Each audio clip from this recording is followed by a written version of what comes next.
الصلاۃ والسلام علیک یا رسول اللہ وعلی آلک و اصحابک یا حبیب اللہ۔ السلام علیکم محترم بھائیوں اور بہنوں، مجھ غلامان غلام کو فراز کہتے ہیں اور آپ دیکھ رہے ہیں اسلامک وظائف ٹرینڈ یوٹیوب چینل۔ ویڈیو کا آغاز کرنے سے پہلے آپ سے درخواست ہے کہ ویڈیو کو درمیان میں مت چھوڑا کیجیے اور اسے آخر تک لازمی دیکھا کیجیے۔ مردہ لوگوں کے سننے کی صلاحیت کتنی ہوتی ہے؟ فتح مبین غزوہ بدر میں قریش کے قتل و غارت ہونے والے نامی گرامی سرداروں اور ان کے حواریوں کو ایک گڑھا یا کنواں کھود کر اس میں پھینک دیا گیا تھا تاکہ ان کو اجتماعی دفن کر دیا جائے۔ صحابہ کرام رضی اللہ تعالیٰ عنہ فرماتے ہیں، ہم نے آدھی رات کے وقت رسول صلی اللہ علیہ وآلہ وسلم کی آواز سنی۔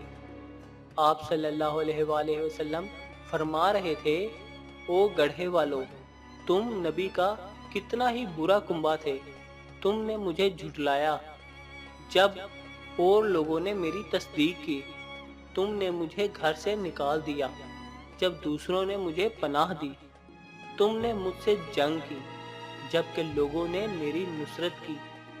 پھر سرکار دو جہاں صلی اللہ علیہ وآلہ وسلم نے سرداران قریش جو ناسوں تلے دبے اس گڑھے میں پڑے تھے، انہیں اور ان کے دیگر ساتھیوں کو مخاطب کیا، او عتبہ بن ربی، او شیبہ بن ربی، او امیہ بن خلف، او ابو جہل بن ہشام، کیا تم نے اپنے رب کا وعدہ سچا ہوتے ہوئے دیکھ لیا ہے؟ میں نے تو اپنے رب کا وعدہ پورا ہوتے ہوئے دیکھ لیا ہے۔ صحابہ کرام رضی اللہ تعالیٰ عنہ نے پوچھا، یا رسول اللہ، آپ ان لوگوں کو خطاب کر رہے ہیں جو مر چکے ہیں؟ آپ صلی اللہ علیہ وآلہ وسلم نے جواب میں فرمایا، میں جو باتیں ان سے کر رہا ہوں تمہاری سننے کی صلاحیت ان سے زیادہ نہیں ہے، تاہم یہ جواب دینے کی قدرت نہیں رکھتے۔ حاضرین و سامعین گرامی، امید کرتا ہوں کہ آپ کو یہ ویڈیو پسند آئی ہوگی۔ ویڈیو پسند آئی تو ویڈیو کو لائک کریں اور اس کو اپنے دوستوں اور رشتہ داروں کے ساتھ شیئر کریں، اور اگر آپ نے ابھی تک ہمارے اس چینل کو سبسکرائب نہیں کیا تو چینل کو سبسکرائب کریں۔ آپ سے ملاقات ہوگی انشاءاللہ اسی طرح کسی نئی ویڈیو میں، تب تک کے لیے اللہ حافظ۔